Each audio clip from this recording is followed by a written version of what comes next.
स्वागत है आपका हमारे चैनल पर। मैं हूं आपके साथ शिप्रा सैनी। पंजाब विधानसभा चुनाव से पहले कांग्रेस पार्टी, आम आदमी पार्टी और अकाली दल के लिए बड़ा झटका है, क्योंकि एक बड़ा चेहरा पूर्व सेना अध्यक्ष जनरल जे सिंह, जो कि रिटायर जनरल हैं, वो बीजेपी में शामिल हो गए हैं और 2017 के विधानसभा चुनाव से पहले वो शिरोमणि अकाली दल में थे, लेकिन अब उन्होंने बीजेपी का दामन थाम लिया है। तो बड़ा फायदा पंजाब विधानसभा चुनाव में बीजेपी को होता दिखाई दे रहा है। आपको बताते हैं, इससे पहले कैप्टन अमरिंदर के खिलाफ जे सिंह चुनाव लड़ चुके हैं और एक बड़ा चेहरा पटियाला, खासतौर पर अगर जिक्र किया जाए तो वहां माने जाते हैं, उनका काफी वर्चस्व वहां है।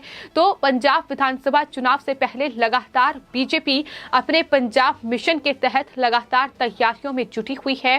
तमाम रणनीति अपनी तैयार कर रही है कि किस तरीके से चुनाव प्रचार किया जाए, किस तरीके से डोर टू डोर कैंपेन के जरिए तमाम जो बीजेपी के कार्यकर्ता हैं, जो तमाम बड़े नेता हैं, वो पंजाब में जनता के बीच पहुंचे और अपनी जगह वहां जनता के बीच बना पाए। इस कड़ी में लगातार बीजेपी तैयारियां कर रही हैं, तमाम चुनाव प्रचार किए जा रहे हैं और अब पूर्व सेना अध्यक्ष जनरल जे सिंह, जो कि चंडीगढ़ में बीजेपी में शामिल हुए हैं, केंद्रीय मंत्री गजेंद्र सिंह शेखावत की मौजूदगी में उन्होंने बीजेपी का दामन थामा है।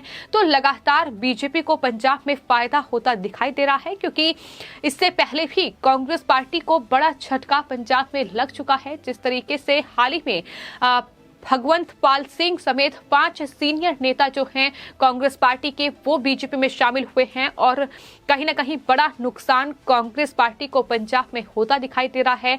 अमृतसर डीसीसी ग्रामीण अध्यक्ष भगवंत पाल सिंह सच्चर समेत 5 सीनियर नेता बीजेपी में शामिल हुए थे और बीजेपी के राष्ट्रीय महासचिव तरुण चुंग ने उनको पार्टी में सदस्यता ग्रहण करवाई थी। तो बीजेपी इसी रणनीति के तहत पंजाब मिशन पर उतरी हुई है कि किस तरीके से कांग्रेस पार्टी को और आम आदमी पार्टी को रोककर खुद सत्ता पर काबिज हो। और इसी कड़ी में लगातार ये बड़े चेहरे बीजेपी का दामन थाम रहे हैं। पूर्व सेना प्रमुख जनरल जोगिंदर जसवंत पहले अकाली दल का हिस्सा रह चुके हैं, अकाली दल के टिकट पर वो चुनाव भी लड़ चुके हैं। 2017 में वो शिरोमणि अकाली दल में शामिल हुए थे और उस साल विधानसभा चुनाव के दौरान पटियाला से वो कैप्टन अमरिंदर के खिलाफ उन्होंने चुनाव लड़ा था। आपको ये भी बता दें कि जे सिंह जो हैं वो अरुणाचल प्रदेश के राज्यपाल भी रह चुके हैं और 2005 में सेना प्रमुख के रूप में नियुक्त होने वाले वो पहले सिख थे।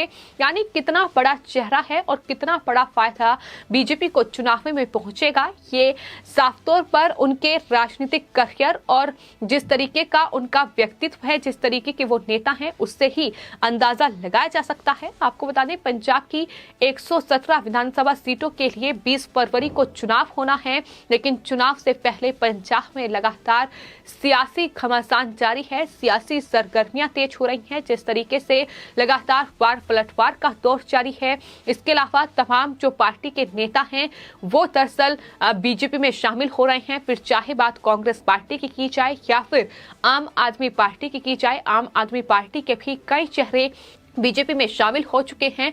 तो बीजेपी खुद को एक रणनीति के तहत मजबूत करने की कवायद में जुटी हुई है और पंजाब विधानसभा चुनाव की अगर बात की जाए तो एक तरफ कांग्रेस पार्टी है जो अंदरूनी कलह कांग्रेस पार्टी के भीतर जारी है, कहीं ना कहीं कांग्रेस पार्टी के लिए मुश्किलें खड़ी कर रही है। तो दूसरी तरफ आम आदमी पार्टी है, ये माना जा रहा है कि आम आदमी पार्टी इस बार एक सीधा मुकाबला बीजेपी को पंजाब विधानसभा चुनाव में देगी। लेकिन जिस तरीके से भगवंत मान को आम आदमी पार्टी ने मुख्यमंत्री का उम्मीदवार घोषित किया है, उसके बाद अब आम आदमी पार्टी को लेकर भी लोगों की नाराजगी लगातार देखने को मिल रही है।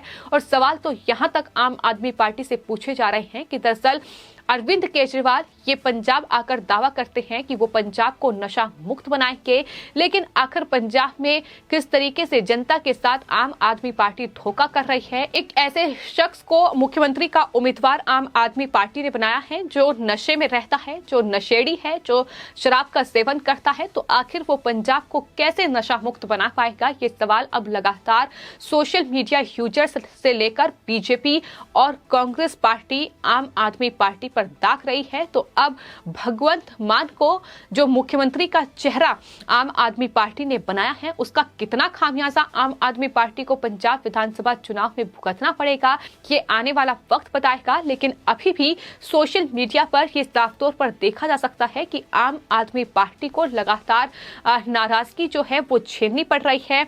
भगवंत मान को लेकर अब आम आदमी पार्टी सवालों में घिरी हुई है। वही बात अगर बीजेपी की जाए तो पंजाब में बीजेपी ने कैप्टन अमरिंदर की पार्टी पंजाब लोक कांग्रेस और साथ ही श्रोमणी अकाली दल संयुक्त के साथ गठबंधन कर लिया है। यानी बीजेपी अब गठबंधन में पंजाब में चुनाव लड़ेगी और कैप्टन अमरिंदर जिस तरीके के वो चेहरे हैं, जिस तरीके का उनका राजनीतिक करियर रहा है, पंजाब में कांग्रेस को मजबूत करने में एक बड़ी भूमिका कैप्टन अमरिंदर की रही है बतौर मुख्यमंत्री, बतौर राजनेता। और अब चूंकि कैप्टन अमरिंदर ने कांग्रेस पार्टी से इस्तीफा दे दिया है, अपनी अलग पार्टी का गठन कर लिया है पंजाब लोक कांग्रेस, जो कि बीजेपी के साथ अब पंजाब में चुनाव लड़ेगी। हालांकि सीटों के बंटवारे को लेकर फिलहाल बातचीत कैप्टन अमरिंदर और बीजेपी की जारी है और आने वाले वक्त में उम्मीदवारों पर भी मोहर लग सकती है। तो बीजेपी ने कैप्टन के साथ चुनाव लड़ने का फैसला किया है और कैप्टन अमरिंदर का ये साफ तौर पर कहना है कि वो कांग्रेस को पंजाब में और नवजोत सिंह सिद्धू को रोकने के लिए तमाम कोशिशें करेंगे। और यही वजह है कि उन्होंने बीजेपी के साथ गठबंधन किया है, क्योंकि पंजाब की जो फिलहाल स्थिति है, जिस तरीके से चरणजीत सिंह चन्नी को मुख्यमंत्री बनाया गया है और उनके शासन में वहां अवैध रेत खनन हो रहा है, वहां अपनी जेब भरने की कोशिश की जा रही है, वहां लगातार पाकिस्तान जो है वो ड्रग तस्करी कर रहा है, वो हथियारों की तस्करी वहां हो रही है, ड्रोन से वहां हथियार फेंके जा रहे हैं। तो इस तरीके की आतंकी साजिश भी लगातार नाकाम हो रही है बीएसएफ की मुस्तैदी के चलते। लेकिन चरणजीत सिंह चन्नी सरकार जिस तरीके से उनके फेलियर सामने आ रहे हैं, और हाल ही में हमने देखा कि प्रधानमंत्री की सुरक्षा में हुई चूक, प्रधानमंत्री की हत्या की जो साजिश रची गई थी, वो चरणजीत सिंह चन्नी सरकार का अपने आप में सबसे बड़ा फेलियर है। और यही वजह है कि कैप्टन अमरिंदर कई बार इस पूरे मामले को लेकर गंभीर नजर आए हैं। उन्होंने बार ये कहा है कि पंजाब में कांग्रेस पार्टी और आम आदमी पार्टी को रोकना बहुत जरूरी है। ये वो पार्टियां हैं जो खालिस्तानियों के एजेंडे पर काम करती हैं, ये वो पार्टियां हैं जो पाकिस्तान के एजेंडे पर काम करती हैं। इनके लिए देश की सुरक्षा कोई महत्व नहीं है, इनके लिए सिर्फ और सिर्फ इन्हें वोट बैंक चाहिए और इसके लिए वो पाकिस्तान और खालिस्तान के एजेंडे पर हिंदुस्तान में काम कर रही है। यानी राष्ट्र की सुरक्षा के लिए ये पार्टियां बड़ा खतरा हैं, जो इन खालिस्तानियों के एजेंडे पर किसान आंदोलन में हमने देखा कि किस तरीके से सियासी रोटियां इन तमाम पार्टियों ने सेकी हैं। तो यही कैप्टन अमरिंदर की ओर से बार बार कहा गया है कि कांग्रेस पार्टी और नवजोत सिंह सिद्धू जैसे जो नेता हैं, वो दरअसल न सिर्फ पंजाब के लिए बड़ा खतरा है, बल्कि राष्ट्र की सुरक्षा के लिए भी वो बड़ा खतरा है। जिस तरीके से वो पाकिस्तान के प्रधानमंत्री इमरान खान को बड़ा भाई करार देते हैं, वो पाकिस्तान से डायलॉग करने की बात कहते हैं, वो पाकिस्तान जाकर उनसे गले मिलते हैं। तो ये तमाम चीजें अपने आप में देश की सुरक्षा के साथ खिलवाड़ है और यही बात कैप्टन की ओर से बार बार कही गई है। और हमने देखा है कि यही वजह है कि लगातार बीजेपी के साथ बातचीत चली और अब कैप्टन अमरिंदर बीजेपी के साथ पंजाब विधानसभा चुनाव लड़ेंगे।